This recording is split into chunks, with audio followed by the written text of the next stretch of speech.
Hello, and welcome to the Alchemist Inkwell. This is your spiritual podcast for grounded people. We're fucking tired. We're tired. Yeah. Are you tired? We're tired. You let us know how tired you are in the comments. That's fine. It's a safe space for this. Yeah. Let us know, because we're tired too. I'm living in the moment of watching my dog just swing around one of her toys right now. And it's like, I just need more of that. We need cozy. Someone bring cozy back. But that's what I was thinking. I know it's a little bit late, but everybody, last week you had the Libra new moon. We are having it in our land and our time tomorrow. And one of the things that's been really coming through is you have to decide what your own personal oxygen mask looks like, because we are in, I was preparing the stuff for this week for my students in the student study. And I have this this book called Spells for the Apocalypse. Mm-hmm. I did a spell for predicaments. And it's truly just about finding your island in a prolonged period of stress and intensity. Yeah. And I think the Aries new moon last week gave us a lot of opportunity. If you're just hearing this for the first time, pull up your pineapple blanket, get cozy. I'm like, it's my weighted blanket too. I'm like, I'm just gonna get cozy. Yeah. But we need those things. So if you haven't decided it already, think in the last week of opportunities that came up, of things that might feel like that for you. And just decide that now that you know what that is, you can pull that out whenever you need it. Because we're not always going to have a Libra new moon, with the benefics nearby, blah, blah, blah. But we are going to have moments where you can decide to go back to that energy. And that's what we need. Yeah. I will say the other day I did have this for the first time in a while. It was this weekend. And I was out in the middle of the forest doing a murder mystery party, which sounds creepier than it was. But we were out at this, it's called The Hideout. And you can look it up. That's why I put it in there. Like the Bachelor's shop there before. It's like this beautiful like mansion in the middle of the forest. And we just had our friends own it. So we were doing a murder mystery party out there. And I was sitting there and I was kind of on the rocks in the morning, and I was like looking at the little fishies swimming in the lake, and like they're totally peaceful. Nothing ever catches them because they're so super safe in their little private lake. Sorry. Well, Zelda. Speaking of super safe, that was Jack. Okay, well, rude. Rude, Jack. Rude. Oh, no, not your shoulder. Anyway, we were out there, and I had, for the first time in a really long time, I was just trying to tap into the energy of this week and next week. So what you guys are listening to this week coming up, leading up to Halloween for you. And I was sitting with that, and I got this big, overwhelming optimism energy, which was very weird, obviously. Given I look like a taco. If anyone's not watching the YouTube, you should watch the YouTube right now, because I literally look like a little pineapple taco, or burrito, I mean. But anyway, I got this deep, like all the way through my body ping of truly optimistic energy, which I was surprised about. To be totally honest and transparent, I was genuinely surprised to have that energy come in. Yeah. And I want to just state that is meaningful to me. Like, I think that there is optimistic things coming in, even if we can't see them right now. If there's any way that you can embody that optimism this week, do so. Like, truly, truly do so. It was so refreshing. I almost cried because I was like, oh, there's going to be optimistic things. Like, this sounds great. And so, like, on the note of you, like, being like, find your own oxygen mask, 100,000,000% absolutely yes. Yeah. And then also there's other things coming that I think are going to be better than we think they're going to be. And yes, things are bleak, and I am so sorry for the way that things are bleak right now. I just blew a little bug out of the way. If you're like, why did you just blow on me? It was because it was a bug. Blowing away the curse energy, that's all. Right. But we have so much more things going on than just the stuff that's here beating us down.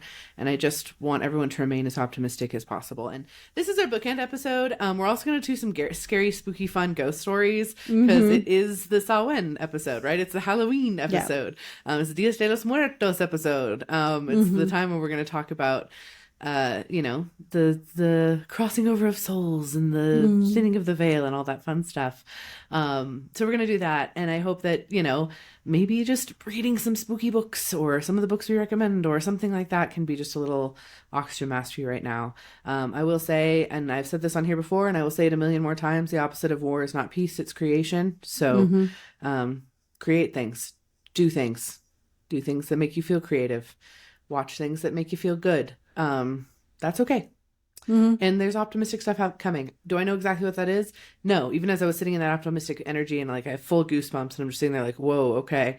I still don't know exactly what that is. And maybe I'm not supposed to, and that's okay. And I can accept that, but just know that it is coming in. So yeah. Agreed. Yeah. When I was looking at the astrology for the new moon and I was leaning into the energy and I was like, wow, look at the benefics go. Like both of them, even still, are both dignified. They're talking to each other. They're a verse from the malefics. Like it's decent right now. And then I was like, how can you even say that? Because I know we are in a long game. But even when you're running a marathon, there are water breaks. Yeah. And I feel like we need to make sure we don't skip the water breaks. Yeah. I agree. Yeah. And there's good stuff happening too. Like there's so much good stuff happening too. Like look for the helpers. Yeah. Anyway, we're gonna talk about some like ghosty things and like spooky stories before we do Higa and some bookend stuff. Just because it'd be fun, right? Yeah. And now we're like super cozy and both yawning. Thank you. I know. You're welcome. It was Pineapple Blanket's fault. It's what it is. That's fine. Way to go, Pineapple Blanket. Oh man, so spooky stories. I've got a bunch. It's sort of in the line of work. Yeah, you do. Yeah, start with that. So again, like I said, we were at murder mystery party at the Hideout. So I have a really lovely tight friend group, and every year we do a murder mystery party for our like Halloween party together. That's what we do. And one of our friends just loves to plan it and organize it and whatever. And this was like the most immersive one we'd done because it's like the Hideout itself is like this beautiful, like custom mansion thing built out there, but it also has like a saloon and it has like a dance hall and it's all like Western themed. So we did a Wild West murder mystery party, which was super fun. I was not the killer. One year I was actually the killed. We did one where one of the guests dies and it was me. And so I got to be a ghost for the rest of the party and I could whisper things to the party goers, but they couldn't say they got it from me. They had to find a different way that they got it. So I've never been the killer, but I have been the victim. And Weston was the one who killed me that year. Isn't that rude? So rude. That was not the ghost story, by the way. I was a ghost, but that's not the ghost story. So anyway, this weekend, the Hideout, I'd only been out there like once before and not even really like full through everything. And so I'm in a new place. So I'm like, okay, always scan for ghosts. Like that's what you do. And so I was, when it was in the main house and I was like, okay, there was like some kind of ghosts. One was like an old mining guy. I'm in California, who had like died prospecting in the hills, never really found gold where he was looking. So he kind of passes through from time to time, there's a couple different houses and stuff around there. And he just kind of goes through all of them because they're just kind of little beacons of energy in the middle of the forest. And he's determined to stay in the forest out there. I was like, you can go. And he was like, no, I'm gonna find stuff. I'm still gonna find the gold. And I was like, you do that. So he's still around. And then there was some native spirits as well, but they kind of gathered outside of the house. I just kind of saw them on the rocks a couple times outside, like across the little lake there. And I was like, okay. But then I walked into the saloon, which is a separate building. And I was like, oh, okay. There's stuff in here. And I was talking to the owner, who's again, one of our friends, boyfriends. And I was like, hey, so like, if I find ghosts, do you want me to tell you about them? And he was like, no, absolutely not. I do not want you to tell me about them. Like, they do not exist. This is not haunted. I was like, cool. Out of curiosity, all the furniture you got in here from estate sale, you got it from estate sales, right? And he was like, yeah. And I was like, cool. Okay, that's fine. Just wondering. And he's like, okay. So I walk upstairs and there's a ton of old furniture and stuff. Like there's like a whole display of like old horseshoes and an old saddle and old posters from different old Western movies and just the furniture itself, like the physical couches and chairs and stuff, all just like old and antique and like cool. But there was this one, it's very innocuous. Like it doesn't look obvious where you'd be like, if you walked into the room and you weren't tuning in and you just looked for spooky vibes, you would not single this thing out as having the most spooky vibes. But it's like a mirror kind of vanity situation. So a little bit taller, like a little taller than me, and I'm like almost 6, I'm like 5'11", so a little bit taller than me, has a mirror, and then instead of a vanity with like a tabletop where you would like do your makeup and stuff, it just has like some like wrought iron stuff, and then there's like a little wooden box that like opens, obviously, where you would like put your jewelry. So it's like essentially like while you're standing up, you would put your jewelry on, kind of like a jewelry make like mirror sort of situation. And it doesn't have, it's not very decorated, it's not like adorned, it's just plain wood and metal. And I immediately was like, oh, so that thing's haunted. And the two people in the room with me are like, really? And I was like, yep, there's a very kind of judgmental type A grandma attached to that mirror. And she can't really go very far, but she's like, yeah. And I was like, I wouldn't spend a lot of time looking at your own reflection in it. Let's just put it that way. You're gonna feel real icky. I didn't even look at my reflection at all for a single moment into that mirror, because I was like, that's real haunted. This is real haunted object. And there was a couple other like little things in there, but that was the big one. I was like, okay, cool, whatever. I know what I'm looking at now. I know what I'm kind of dealing with. And she was kind of judgmental during the party, not gonna lie, because I wasn't dressed the most modestly. And the couple comments she had that I did pick up on were not pleased with my attire. Or any of our attires, because really we were not dressed very modestly. It's a Wild West party in a saloon. Yeah. But anyway, when some of our other friends got there, one of them who had cleaned the house before came over to me and was like, hey, so when you have a sec, I'd love to go upstairs with you. There's this one piece of furniture I think is really haunted up there. And I was like, oh yeah, which one is it? And she was like, well, it's this mirror with this like box. And I was like, it's haunted. I already confirmed it. And one of our other friends who had gone up with me the first time was like, no shit, that was the first thing she picked out. So some things just have presences. And to be really clear, like when stuff is attached to an object, sometimes it's anchored to that object for a reason. Sometimes it's just residual and it just grabs onto something. And sometimes it's like not even conscious enough to really conversate with. She was not the most conscious ghost I've ever met by any means. I don't think if I asked her name, I don't think she would have known or been able to tell me. But she was bigger than just a singular imprint where you just get like the same message over and over and over again. She had more consciousness than that, but not enough where I think she would have remembered any of her life. It was just kind of residual. But yeah, that was a very recent ghost story. Yeah. That's pretty cool. Yeah. Pretty cool. What about you?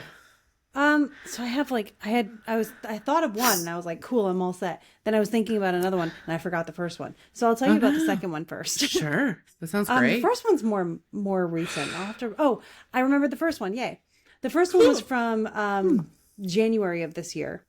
Okay. And so I was going down to the Carolinas to visit a friend and I could not find parking. I had to drive like all day because I had to drive after I was done with work for the day. So I started at like 3 p.m., started my drive. I was in a really difficult time and it had just happened. So my mental state was also not awesome. So I was just ready for a meltdown. And by the time I got through this hours-long drive and then could not find a parking spot in this community for the life of me near the cheap Airbnb kind of hotel I had booked, I was on the phone with Dan trying to find a parking spot and basically trying not to completely break down until I found a parking spot. So I just needed someone to like talk to until I did it. And then I find the parking spot. Now the sun's down. I have to walk 10 minutes because of how long it took me to find the parking spot and how far away this parking was. So I start walking and I keep him on the phone for safety's sake. And then it starts raining. And then I get to the house and I have to like find a key in a box and whatever. And I'm like devastated by the time I get into this room. I'm like crying. Everything's wrong. Nothing can be optimistic ever again. I'm in one of those mental states. And I open the door to the room. And as soon as I open the door, I'm aware of a little boy standing right in the middle of the room. And I was like, oh, good. And it's haunted. Like, great. I'm not even going to be able to sleep tonight.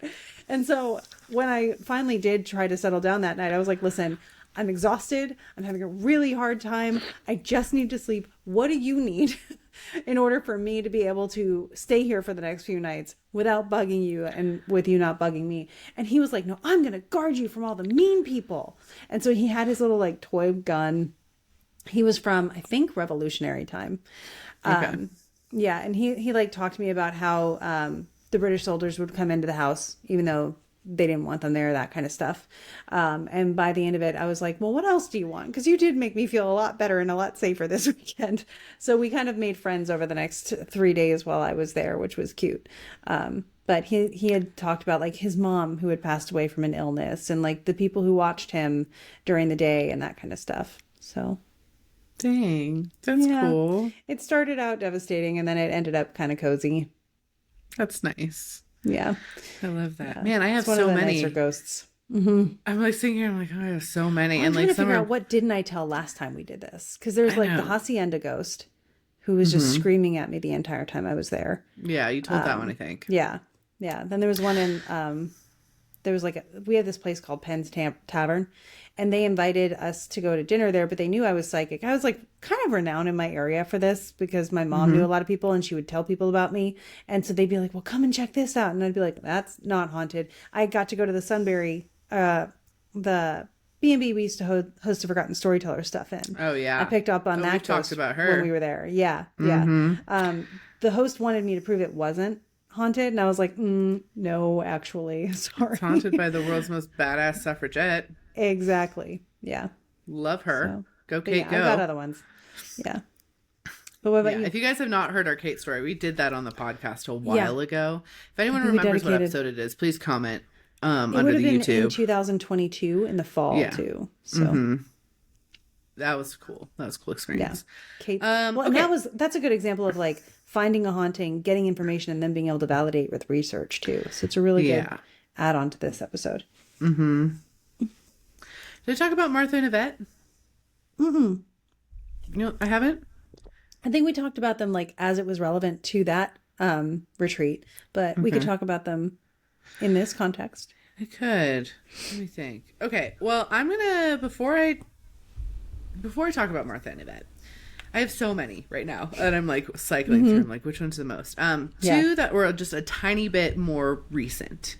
Well, they were very recent, but they're not as big of a story as Martha and Yvette is, but they're just kind of fun haunting things. Yep. One, I had a bunch of my spiritual witchy woo woo friends come out to do. We just had to get together and we all like rented an Airbnb. And so we're walking through this Airbnb and immediately all of us are like, we don't like this basement activity room. We don't like that energy at all. But okay, we'll go down there. And one of my friends got like nudged on the stairs and like slipped and like had to sit down in order to not fall down the stairs. And she was like, a ghost just pushed me. And I was like, no. That's like not going to happen. Like I dislike this. And so basically, I just was like, hey, like, hello, ghost. And there was 3 of them in the house that I felt immediately. Kind of from different time periods. One of them was like the previous owner or connected to the previous owner or something, and like was not a huge fan of the remodels that had happened and didn't really like that it was now a rental house, which is why it shoved her on the stairs, and he was just crotchety old fuck. And I was like, hey, we're gonna do stuff, and I will make a room, like an energy room outside this house for you to hang out in until we're done, and then you can come back in. But if you try to mess with us again, I will literally punch you somewhere else, and you will not like it.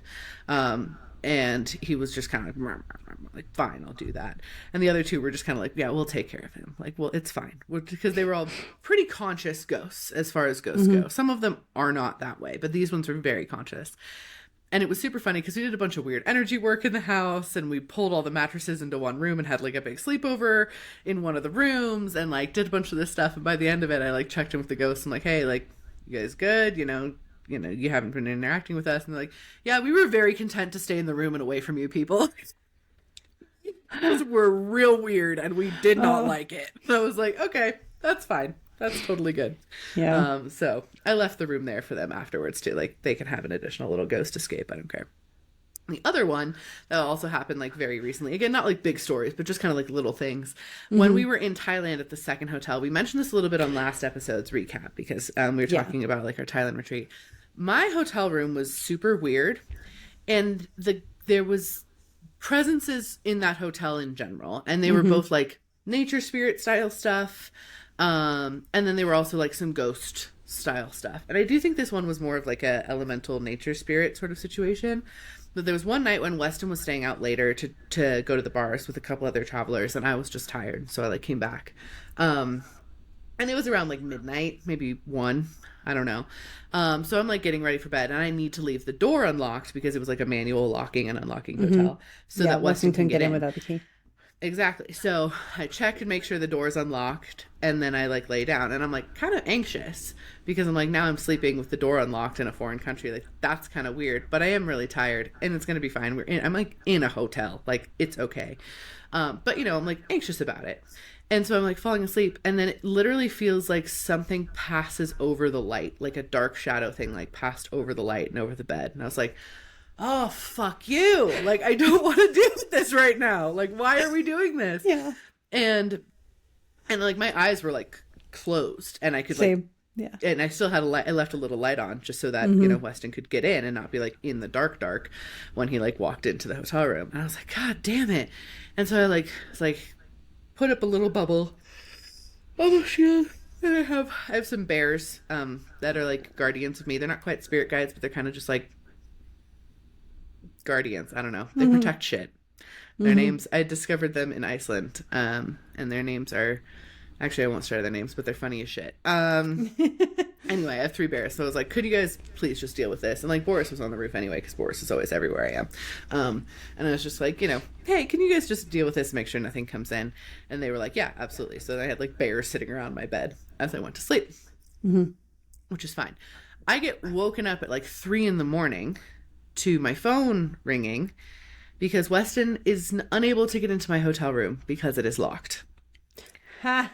And he is like, can you please answer? I've been out here for like 40 minutes now, like just waiting, sitting by the pool, hoping that you'll like wake up and let me in, or I'm going to just like sleep by this pool, I guess. And I was like, there's no possible way. Like, I was anxious falling asleep because I had checked to make sure the door was unlocked. It does not have an automatic locking mechanism. Krista can attest. It was just a normal door. Yep. And it should not be locked. Like, I did not lock you out. And he was like, yeah, I believe you. This hotel is haunted as shit.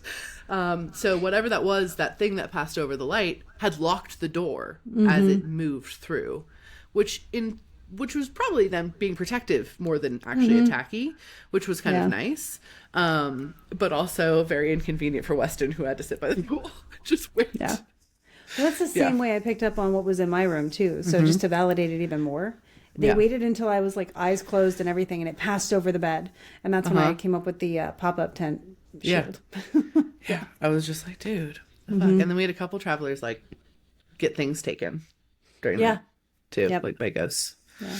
Well, and that's the thing, like, it's so hard to like pin down like what's a spooky ghost story, because we've dealt with even demons and like mischievous demons and stuff enough times that it's like, okay, I have a pop-up tent shield now. Like, I just don't even think about it anymore. And I'm just like, wait, when did that change? And when was like, what was creepy? What might be creepy now? Oh yeah. Yeah. So it's I feel very equipped to handle any type of haunting situation. Same. Like, yeah. I'm not particularly scared of it in a spooky way. There's shit that'll happen in the physical because of some energy stuff that kind of freaks me out, but more like, creepy. Like locking the door. Like, that's kind of creepy. Like, like, it was so creepy and like rude. Distinct. Right. And I had like 100% that door was unlocked. And to be fair, we can mess with their realm too. So yeah. Could you imagine if they did like a reverse ghost movie where the person interacting in their just everyday keeps messing up stuff for a ghost, and they're like, oh my God, it moved. That would be great. Amazing. It kind of like Ghost the TV show a little bit, because like she can see them and they are displeased by it at first. Like, no. You are not supposed to be able to see it. Yep. Yeah. Privacy. Yeah. What was the next one I was going to do? Oh, did I tell the one about the ghost hunt I did in Gettysburg with the typewriter? I think so, but do it again. Okay. Yeah. So for my birthday the one year, when I was still kind of getting good, decided like exposure therapy, right? So I went down and did an actual ghost tour in Gettysburg. And, you know, along with the fact that like before they told every story, I was able to pick up on what the ghost was. There was this one chair in a basement, and there was a ghost that if you sat there, it was supposed to make you feel something. And nobody would sit in the chair. And I was just like, okay, someone's got to sit in the chair because we all paid like to be here. And now we're just standing around. So I sat in the chair and I felt this thing it felt like overshadowing. Like he wanted to come into your mind to talk. And I honestly feel like he may have been a mute person. I don't know if he had the ability to communicate with words. He was angry and like disgruntled, but the reason why comes out in a second. I'm sitting in the chair and I'm like, I was able to do like a half and half thing of like, you can put words in my mind, but you can't come into my mind kind of thing. And he kept showing me this corner of the room and he was so mad because of something in this corner of the room. And I was like, finally, like, what the heck is over in that corner? Because I knew he was protective of a particular typewriter, but that was over near me. And so I'm like, what's in the corner of the room over there? And our guide walked over and it's this dark corner. You couldn't see anything in it. And she pulls out the lid to the typewriter. And I'm like, can you please put the lid back on the typewriter? It's going to get damaged. So this guy just really wanted help getting the lid back on the typewriter because they kept the typewriter open because it looked cooler, but he was worried the typewriter was going to get damaged. Well, that's cute. Yeah. That's sweet. See, again, it's like, is it spooky? That's kind of how it goes. Yeah. But like, it shows it kind of sweet. Yeah. I wouldn't want my typewriter messed up. I will say, this isn't necessarily a ghost story, but when we were in Kyoto, which I love Kyoto, I have a very deep attachment. I do think I actually had a past life there, in Kyoto specifically. And I don't know if it was like geisha or geisha adjacent or what, but there was when we were in the Gion district, that's where we stayed, which is like the geisha district. And I was like, oh, I have such deep resonance here. Like, it feels so important. But just walking around on the streets was really cool, especially at night, because we were walking around like really late at night one night. And so nobody was out, like really nobody was around. And we're walking through this district that's lit by only lanterns, basically, and it has like Edo period and before buildings that are original still. And walking through there, and it was just like ghosts, kami, ghosts, ghosts. Like, there were just so many just like all around us doing stuff, which was really cool. I was like, wow, like whenever there's a place that has a lot of preservation of a time period, ghosts do tend to stay longer.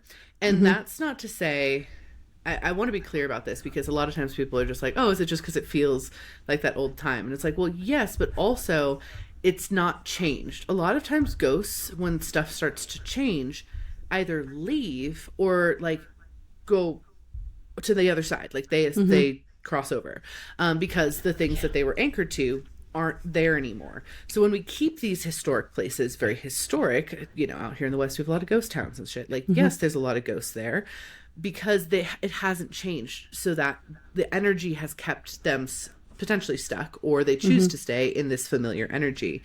And so when it's things like Gion, like, yes, things have changed, but there's so much that is still the same that ghosts will anchor in and be able to root and stay for a lot longer. And a lot more of them do stay because things haven't changed so much that the majority of them have crossed over, or, you know, anything like that. So that's where we get that from. When you leave things that are the same as they've been, you just have a much higher chance of having presences choose to stay for longer or get stuck for longer. Yeah. Which is why we get that coming through. Like castles are super haunted. Why? Because they're the same. Yep, they're the same. Which you should walk through some castles with us in Germany this fall. Yes, I can't and Austria. Wait. Oh, it's gonna be so it's nice. Gonna be so much fun. I'm very excited about it. Thought of another one. Yeah, this one I don't think I've told before. I would have been maybe 19, early 20s at the time. We went on this family trip to most of the UK. We just like popped all over the place.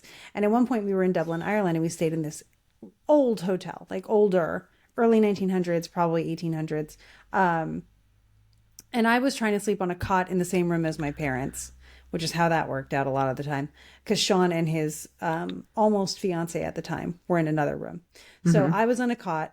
And middle of the night, I opened my eyes and I could see like so clearly with my physical eyes. And this is creepy. So spoiler, a little girl, like 6 or 7, completely burned. Her face was just like, you know, she had a lot of burns, but like it wasn't healed burns. So it was, she died in a fire, like you could tell. And she kept standing there and staring at me, and she was conscious. She was very aware. And I was just like, hey, are you in pain? And she was like, yeah, it hurts all the time. And I'm like, cool. Do you know what happened? Tell me your story. Do you know where your family is? All this stuff. And throughout, probably took maybe an hour, just because, it's nighttime. It's all wibbly wobbly. But she was actually able to cross over at that time. I was like, do you want to stay here? Or is, like the pain might not be there anymore if you do this, and you're probably going to be having an easier time finding people that way. It doesn't mean you have to leave this location, but you can change states. And so she did kind of do the whole thing where she crossed over, and you could see her kind of heal up and get into a whole different vibration, essentially. But I think she still had the ability to like come and go, which is totally what, we kind of understand is how things work anyway. But that was like, I did not go back to sleep that night because I was creeped out by it, but I was able to still function enough to do that, which was a cooler story. But I did find out later, I was talking to the staff, and I was like, hey, when was the fire? And they were like, oh, how did you know? So how did you know? Well, that little girl. Yeah. But ghosts can, like, that happens, and then sometimes they're just really good tour guides too. Like, to your point, they'll stick around places. I ran into a doctor on this galleon that was in the Baltimore Harbor once, and he was like, all of the signs that you see telling about the history here are wrong. Like, they were too kind to the way that I think they were soldiers at the time, the sailors anyway, were. He's like, they were far more into drinking and gambling than they were their actual duties. So, well, yeah, it's like in Ostia, Antica, I met a ghost who had been there since ancient times, and she was a brothel. She worked at a brothel, and she was like, oh yeah, there's still tons of us here. Like, we like it here. And it will be really clear. A lot of times ghosts aren't seeing things how they look in modern day. They are still seeing things in the way they looked when they passed. Some of them are conscious enough to kind of shift between both, but they are walking between times as much as they're walking between worlds, if that makes sense. So she was walking around basically being like, yeah, this looks like this, this, and this, and that looks like this, this, and this. Like, you can't see it because it's ruins for you, but for us, it looks like this. And it's like, she was all about giving the hot goss on all the different, like, rich ass people that used to live in the town, basically. And like, we get to this one villa, and there's this statue of this woman, but her head's missing. And, when I went with a tour guide the first time, she was just like, we don't really know who she was. And then the brothel worker lady was just like, oh, it's because they changed the head of that statue depending upon which wife he had at the time. They would always change her features and like recarve it. It's like the biggest scandal. So it's good her head's gone, because they would be even more confused. Just like, okay. I was like, so he had a lot of wives? She's like, oh, he had so many wives and even more mistresses. It was like, oh, wow. Yeah. All right then. Good to know. But he had a private bathroom, so really the guy was like winning.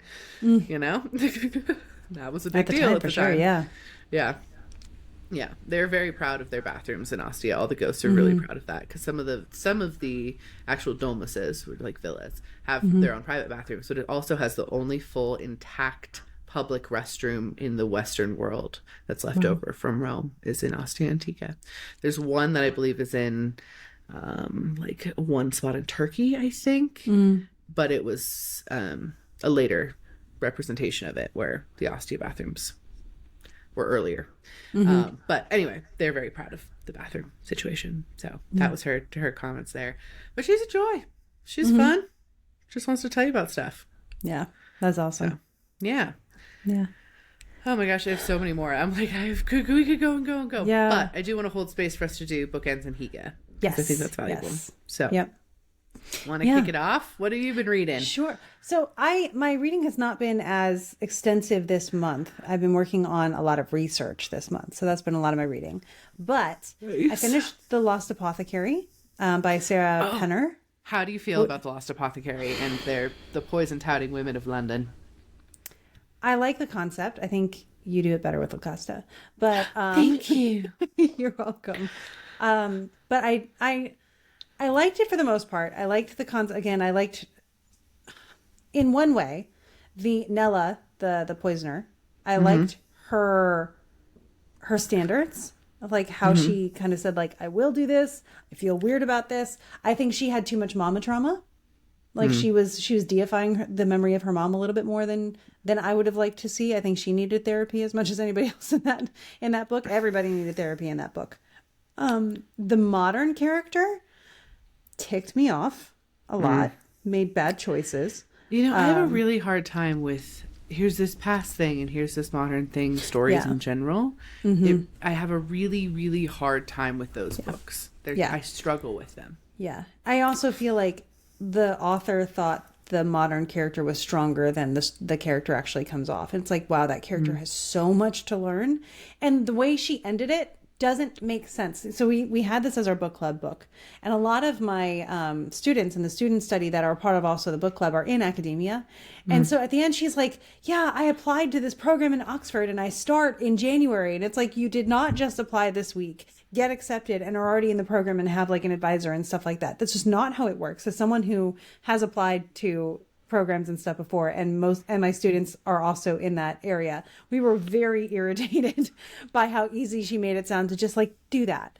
I think that again, she made so many bad choices throughout, and even to the end of it where she was like, I'm going to do my dissertation on this lady, but then throws away all of her evidence and like all of the stuff that would have been meaningful and made a memory of it and all this stuff. Like the characters were good, but they didn't follow through on the intelligence factor and the wisdom factor. And I felt like it had like 9 different endings. Every time I was like, oh, so that's how it ends. A little bit bittersweet, but like whatever, cool. Then the audiobook would be like chapter 38. And I'm like, oh crap. Like, let it go. You were doing great. And I guess there is supposed to be a sequel coming out. And I'm like, I know what I want to see from that, but I don't know if that's what I'm going to get. So I would give it like a 3.5 stars. Valuable. I get it. Probably wouldn't put it on my bookshelf, but it was a nice thing to read and listen to on airplanes. Yeah. The one I'm reading right now is House of the Beast by Michelle Wong. I really like it. I went in skeptical, but I really like it.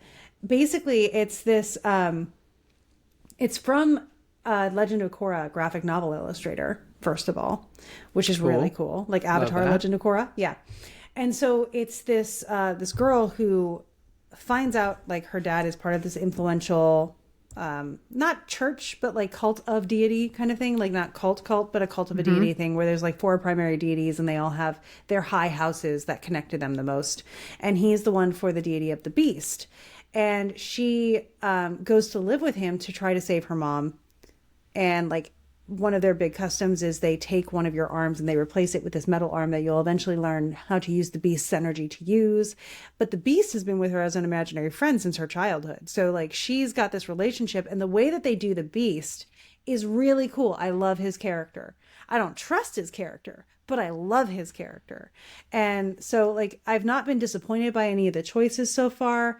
The characters have remained like true to themselves, not cheesy, not too tacky, but like just satisfying enough in that realm. I really like the characters. The story is really interesting. The moral obligations of the characters, figuring things out, and the tensions are good.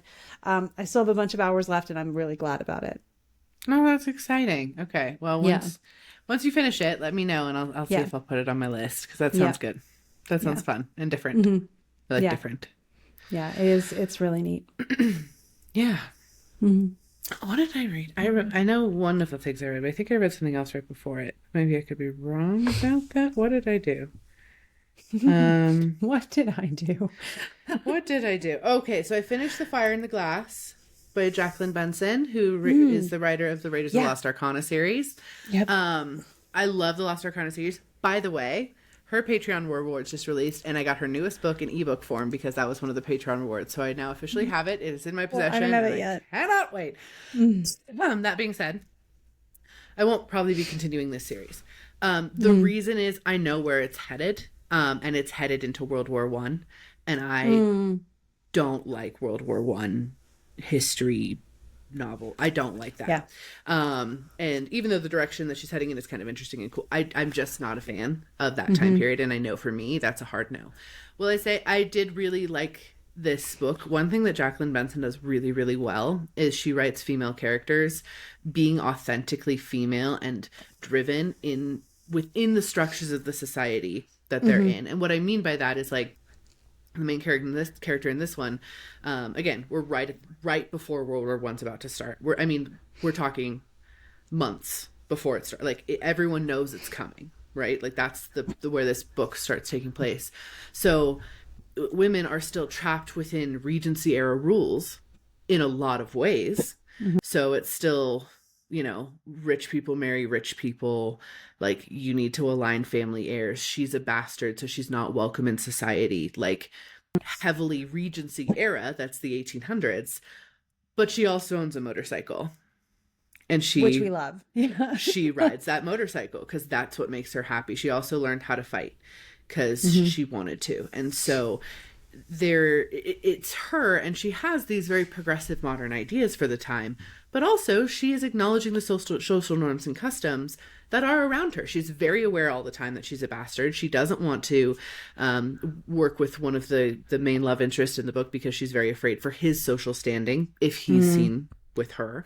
Like there's a lot of that in there, and Jacqueline Benson does that really, really well because I do think it's very history specific in that sense. It makes it so much more believable that you're actually interacting with the character. I think a lot of times when people want to write these characters that are like, you know, more revolutionary characters in history, they put a modern person back in time as opposed to actually writing from the perspective of someone who was in that time period that would still be pushing the norms of that time period.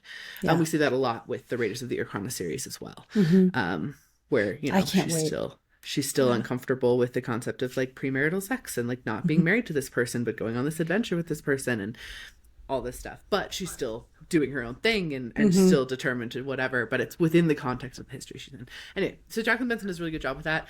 I do like The Fire in the Glass in a lot of ways. It turns out it is the same universe as Raiders of the Lost Arcana. Cool. It is the same space there. So the casual magic and sort of magic realism of it, it's what our bad guy does. Awesome. Is kind of answered in the other series. So for your context. So that was really fun. It was fun. I won't be continuing because I don't like World War One. It gives me really yucky. Trench warfare, it's never been okay with me in any capacity. So I kind of avoid a lot of that media. And then I started reading Alchemized by Sin Lee Yu. And that's on my list. All right. I have many thoughts on Alchemized. Mostly because I love Manacled. So, full context. I don't like Harry Potter as a series. I don't like it. I read it as an adult. I have none of the nostalgia everyone else has, other than I like the movies kind of nostalgically. But I don't like the actual book. I think the books are written bad. They're bad books. Agreed. Sorry if that offends everybody. It's bad. It's bad writing. The world doesn't make any sense. Just take a second and try to consider how many kids are in this school and why, for some reason, a school that has maybe 27 children in it is supposed to defend against the strongest wizard that's ever existed. It makes no sense. However, I got Manacled recommended to me years ago, and I was like, okay, I'll read it. I was in a mood of fan fiction. And I read it, and it is so expertly written. In my brain, I was like, I would prefer if the series ended this way. I would have liked the series more if this was the actual ending, and if the series had been written focusing on Hermione and her journey as opposed to Harry and his. It is a story, a fan fiction, very much about the female cost of war. And in all transparency, in Manacled and Alchemized, they lose. They lost. Harry Potter's dead. That's the first thing it says, basically, in the entire story. Is Harry Potter is dead. And the fallout of that.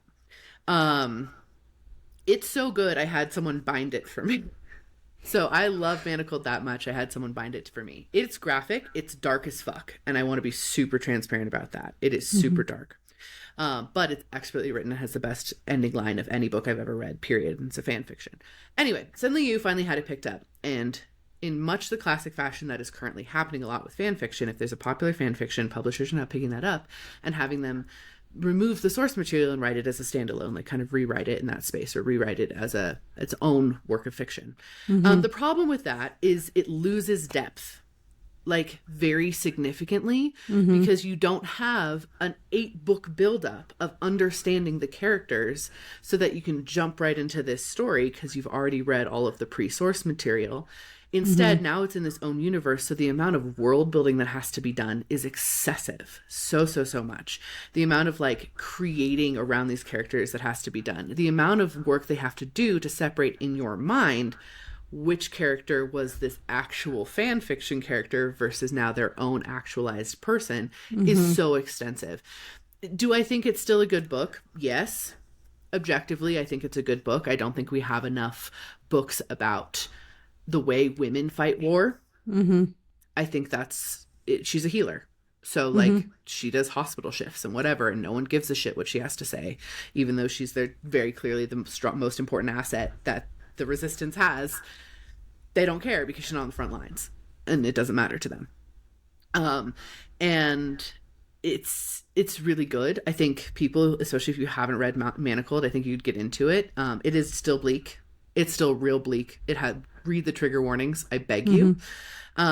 It's long as hell. And I have serious critiques about the length because I don't think it needed to be that long. I do think that the publishers probably put pressure on her to make it as close to Manacled as possible. And in doing so, she kept the length. Fan fictions are long. Fan fictions are very long because they write it as a serial. You write it over time. You don't write it and you release it over time. You don't write it in like, here's a book, blah, blah, blah, blah. It needs to fit on a shelf. You're writing it in this like long serial fashion. So every time you're tuning in, there's a new chapter and whatever, right? Like it's written in this long way. And that's a different format of writing. And I think that this kind of misses a little bit because it's trying to take that format and put it into a different one without messing too much of the original structure up. What I think she should have gone in and really fucked with the original structure in my personal feelings. I'm like, she really should have gone in and really shortened spaces and made multiple events happen at the same time. And I get that it's war and she's trying to drag it out so you understand the impact of that. And I do get that. I just think it kind of drug in some places because of that. I also think that the magic system she chose to convert it to, it feels kind of like she Googled alchemy terms and just kind of put them in. It's thought out. Yeah. I just don't think it's super thought out. This is such a petty gripe, but one of the biggest gripes I've had with it, and I'm almost done, and I know what happens. I know what happens. So I know what spot I'm at. But one of my biggest gripes is she changed the names of the months to make it sound more of like a fantasy world because it's in a totally different world as opposed to being in our world, like Harry Potter's in our world. This is in a totally different world, right? And so she changed the names of the months, but they still are relatively our months. But my problem is she changed July to Julius and August to Augustus. And I'm sitting there like, those are Roman emperor names. Yeah. What do you mean? Like, yeah. What do you mean? That's not another world then. Yeah. Exactly. So it's just unfortunate. And I really wish that what publishers would do is recognize, oh, this fan fiction writer is actually really, really good.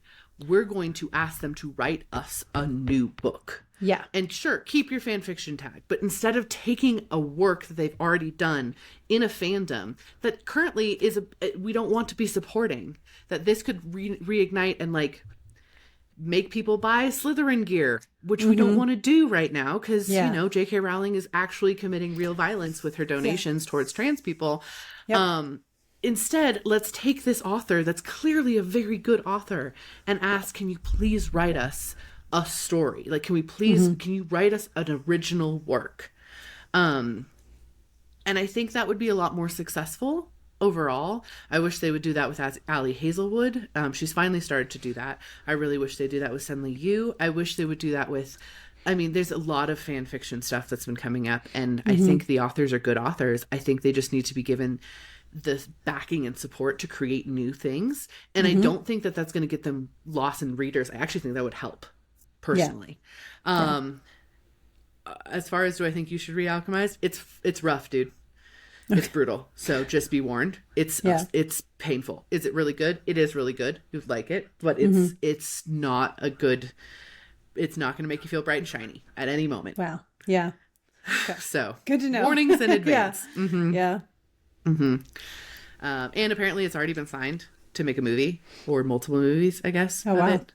Yeah. Oh, Before it yay. even launched, they already signed a movie deal. So Nice. we'll see it, which is honestly horrific. And I hope they fully commit to that in order to keep the integrity of like the point.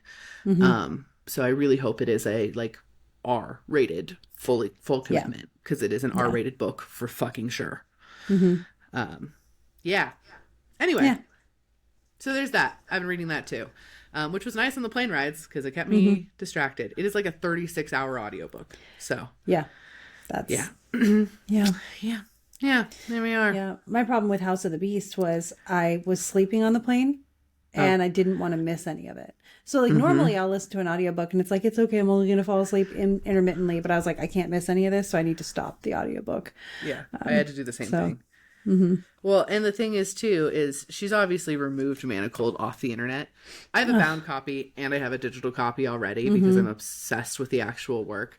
So I'm like, cool, this just makes me want to reread that, which obviously I'm doing because I want to see like comparisons and stuff like that. But that's the other thing, is it's reigniting that fandom. Yeah. And I don't like that. Like on a core level, I'm like, damn, like why are we doing this? Why that one? Not to mention with the whole, like there's a whole scandal right now about all, like they're re-releasing the Harry Potter audiobooks and it's a bunch of actors have signed on to do it. Keira Knightley and James McAvoy and like, well, they just interviewed Keira Knightley too, and she didn't interview. Yeah, she didn't interview very well about it. I saw a clip and I was just like, ugh. Yeah, it's really yucky. Yeah. And if it was just J.K. Rowling sitting in her castle and bitching on the internet, I think that'd be different, except she is donating thousands of dollars to commit real violence against trans people. Yeah, that is and she what's has the problem. come for like, even I remember, so a lot of people know that David Tennant is one of my favorite actors. They have gone toe to toe. He has literally been like to J.K. Rowling directly, I don't care. It's just annoying how much she thinks she matters. And how much influence, because she has money, she gets to have, which also is annoying. And like, don't get me wrong, and let me say this really clearly, like if you love Harry Potter and it's like the witchy time, right, we're in Halloween time, if this is like a comfort thing to you, I'm not hating. Like I literally have a bound copy of this fan fiction. I'm not hating on you for that. I don't think that you can't engage with it. I do think re-engaging in a financial way is the issue. We don't want to reignite the fire. Mostly just like the same way we are with Neil Gaiman right now. Are there good books? Yes. Do I want to contribute to, sending my energy financially to him? No. No, absolutely not. Yeah. So anyway, there's that. Do with it what you will.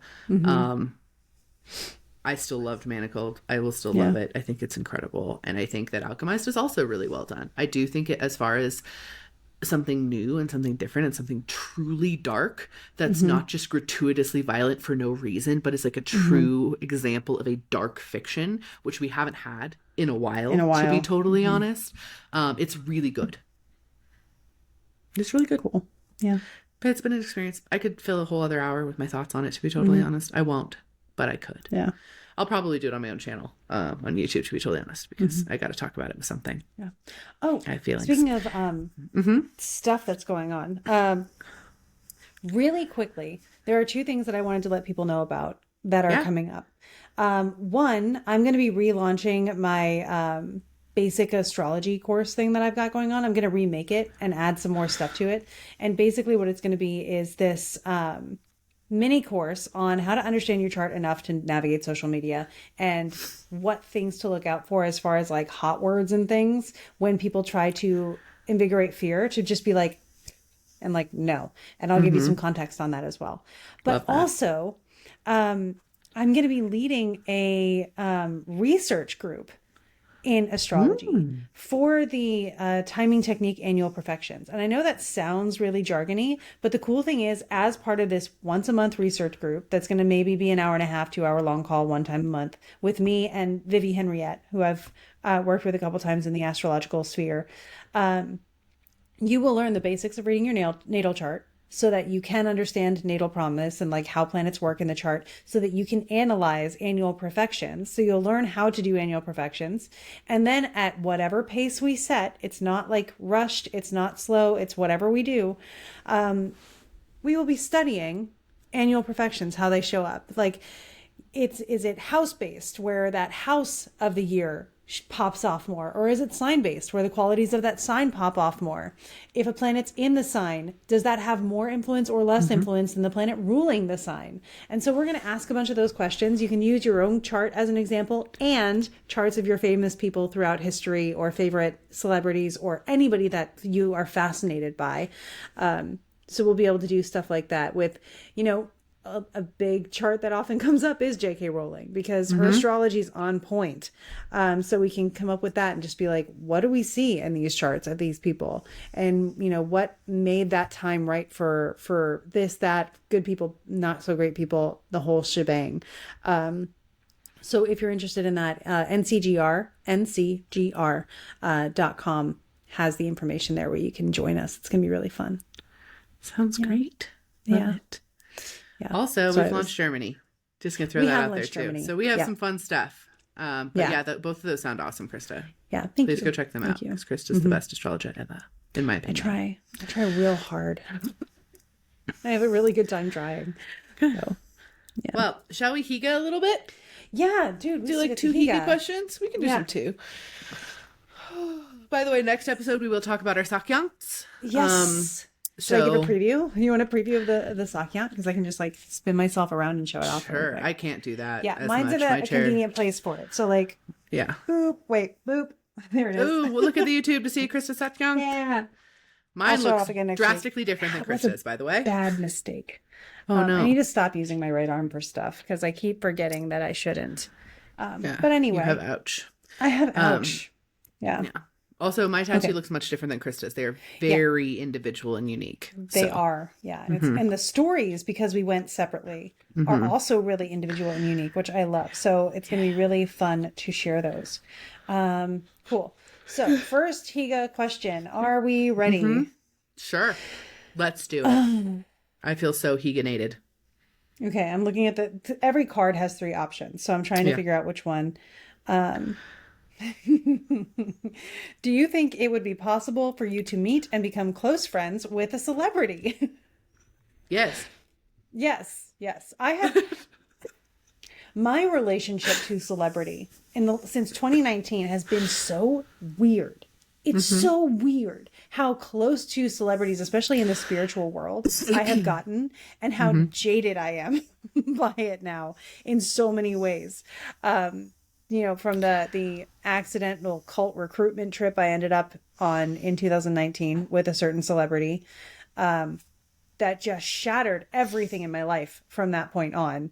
It really did. Like, it led to a lot breaking. Like, everything that was my life burned the heck down. It was my Saturn return. It was the beginning of my Saturn return with that one. And now I've got so much more out of life, but I had to let go of everything to a former spiritual person and former presidential candidate that I ended up accidentally kind of working for in 2020, who insulted my writing to my face on a, conference that still had to go on for a couple more hours, which was awful, which was my exact Saturn return. And then to being able to collaborate with people like you, because I consider you a celebrity. Oh, that's cute. Thanks. Yeah, much better. I am on celebrity Highly birthdays. Recommend. That's true. I love this. And then I like interacting with people like John, like the people with integrity in the community. I think the first experiences I had really showed me, like, don't meet your heroes. Because you shouldn't deify or glorify anybody. And then the people who aren't asking to be deified and glorified are the ones that you should hang out with more, and they have integrity. So I think that's really cool. But yes, I can. Do I think I should? I think you have to be very particular. That's what life has taught me. I mean, I have a very weird ideas around celebrity too. So for some context, I don't, there's not a lot of people that I think would make me starstruck to the point where I couldn't make friends or strike up a conversation with them. And I've been around a lot of celebrities a lot of times. not just in my influencer circle stuff, but No, but you also live in Tahoe, like, so. yeah, I live in Tahoe, Yeah. right? So like I have run into celebrities in random ways, and also my sister's dad, not sister, my god sister's dad, Gotcha. is entertainment lawyer, and so growing up, I'd just be over at her house, and like one time I ran headlong into Reba McEntire, and I didn't know till years later. I just remembered her as she had a funny accent and weird toes. And I was a kid, so I didn't know. I was just like, whatevs. And then years later, my mom's like, no, this is this person that was there. And I was like, oh, no shit. Okay, cool. Like, that's neat. She just was just like, whoa, watch it, darling. And I don't know. I was just like, whatever, running the arcade. Like, I don't know. You know, so like there was a lot of like normalcy to it. Weston one time ran into Little Dicky while he was working in the uniform room at a ski resort. Like, it's just like, it's a ridiculous, it's a place where people come. And so yeah, I've been in a lot of spheres with a lot of celebrities, we have a celebrity golf tournament up here, like a whole lot of times. I saw Michael Jordan get 86 from a restaurant once. It was fabulous. And then Charles Barkley came in the next day. I was working at the restaurant, and Charles Barkley came in the next day and was like, I need to meet the woman who 86 Michael Jordan, and gave us all a bunch of tips and took pictures with us. And you know, it's just a thing. And then in my own like work and things, I have met many celebrity clients that I love. They're wonderful, beautiful people. I'm mutuals with a lot of very famous people that I've also talked to quite a bit, and are lovely, beautiful people. They're just humans. I don't know. I really like making friends. Yeah. It's a good thing. I really like making friends with people, and I like to think I'm decent at it. So I think, You are. could I meet somebody and make friends with them? It's just because they're a person that also does work that people watch. Like, yeah. I think I have done it, and I think I could do it. Yeah. So thank you for thinking I'm a celebrity, though. I feel so touched. I don't feel like I'm a celebrity. I'm sitting here with my pineapple blanket, but I appreciate that. Yeah. No. Oh, yeah. There are other, like, because I worked at Disney World, right? So I have other celebrity encounters too. Like, my one claim to a moment with a Joe Bro was us exchanging a really like weirded out look, because he came in late. We had shut down the shop, the store. It was the World of Disney. It's a football field sized store, but we called it the shop. WAD. And I was in the princess room. So my job was to make sure everything stayed clean and ring anybody up. He came in with like a really tall, slender, I'm guessing manager, and then a real big, tall, bulky, would have been bodyguard. And then he was somewhere in the middle. And it's the one that was in Jumanji, but I still don't remember like Nick, Joe, this something. The youngest Kevin. one, I think. Yeah, I think he was the youngest one. Yeah. So I just don't remember. Joe? Nick? Is that Nick? No, Joe's an older one. Nick, then. I think it's Nick. Yeah, it was the I one. don't know. Again, if you've seen I was too Jumanji, old for the Joe Bros. He's in that one. Yeah, I was right on the cusp of that too. So that's why I'm like, meh. But my sister was obsessed with them, but she's 4 years younger than me. Or there you almost 4 go. years. Yeah. Well, the person who also was working that night must have been younger than me, because both of us from across this literal football field size store, right? She was working in, it's the dining room because it's like Belle's dining room kind of thing, whatever. But it's all the way across. It's two of the other doors. And all of a sudden we both hear a scream, running, and then crumpled sounds, and it stopped. And so we looked at each other and were just like, and then he like moved on about his time. Came to find out one of the other CPs, college program people, that was on that night, heard he was there, could not handle herself, screamed, and started running towards the princess room. She got tackled by the rest of the staff, the management, taken backstage and terminated. Not like killed or anything, but fired. But they called that terminated. Yeah. Okay. Yeah. So that was my one moment with the Joe Bro. Damn. I also think it's interesting too, because like I've done a lot of readings for like famous people, and you like think that their lives are so much better or whatever, and like no, they have normal problems too. Like their jobs are also jobs, their relationships are also relationships, their financial struggles are also financial struggles. Like it's the same. Well, and like one of the things, when that one book program that you and I were both a part of, I remember one of the things that the person running it said, which made a lot of sense to me. And it was when Miriam Williamson got all tangled up with that program in 2020. Which, by the way, we don't like her. I'm not a fan. Not a fan. In case you're wondering, not a fan. Yeah, we don't not like a fan. I had to do work with her, I would say. But anyway, But someone said, like, how did you feel different after you got on the New York Times bestseller list? And the one thing I did appreciate learning from this experience was she was like, well, it was the same the night before it happened as it was the night after it happened. Like, life was the same. I was just now on a list and people were buying my book more. But the feeling of life was still the same. And I think that that's like really important, both to realize like it's not super duper glamorous one way or another, but also to realize like anything's achievable then. If it feels normal, why not just let yourself have it? So yeah, absolutely. Yeah. Cool. Yeah. One more Higa? One more Higa. Let's see. Of these three. Who was your idol when you were growing up? Mary-Kate and Ashley Olsen. 100%. Obsessed with them. Yep. Obsessed. Yep. Loved I remember them. the time you and I like just talked about them for a good amount of time. Loved them. I was a huge Olsen fanatic. Everything. I had everything. Absolutely. I obsessed over when Pizza Hut had the toys for their mystery show. I got every single one. We went to multiple Pizza Huts to find them. Amazing. It was a big deal. I had the Barbie dolls. I escaped the hospital from my brain surgery early because the Barbie dolls released. And I got them. Yep. It was one of the things we did on the drive was a home. big deal. Their outfits. We had the sunglasses, my sister and I. Hers got run over by the car, but I still had Well, mine. they had a collaboration with Walmart, a clothing line. That was all I wore for the longest time. Yep. Yeah. It was a big deal. All of their books, Loved their them. TV shows. Yeah. They popped Loved up on my them. Instagram timeline a little bit more lately, and I've been like just watching the clips of Two of a Kind and stuff. I also idolized the girls in the Pony Club movies because I was a horse girl, and those were cool. Yeah. Book characters. I read a lot of characters. books, unsurprisingly. Yeah. I obsessed over them. Yep. I lived in whatever book I was reading at the time. Yeah. Yeah. Actually, I also, even as a little kid, idolized my mom. Same. Really did. Hardcore. Yeah. I had the added bonus of my mom was gone for a lot of the week. So it was like when mom came home, it was this big deal. Yeah. I have a first house moon, if anybody's wondering.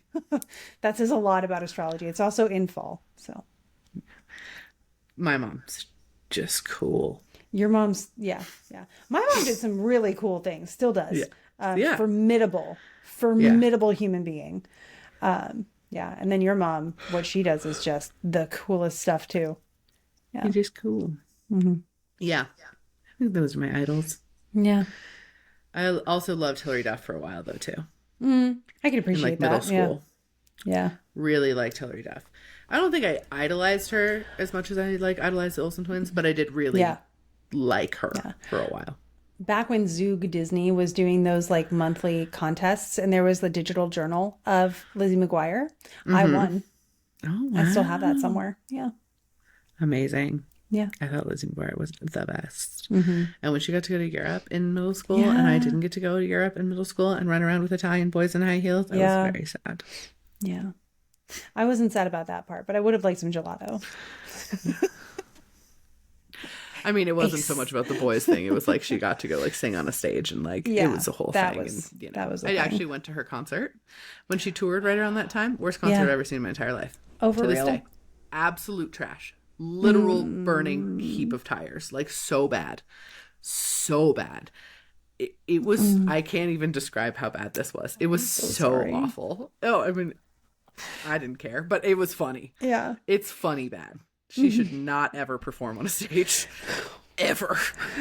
Yeah. That was when like Disney was pushing people a little too hard past what their zones of genius were. Oh yeah, she should never have been given a microphone. That should not have occurred. She's already not a good actress, but like what she is not a good actress about, she is worse as a singer. I promise. Decent person though, from what I've seen in like more recent stuff. Yeah. Oh, for sure. Yeah, I think she's a very decent person, but she shouldn't be singing anything. Yeah. Maybe she has a better voice now, but she shouldn't be performing it.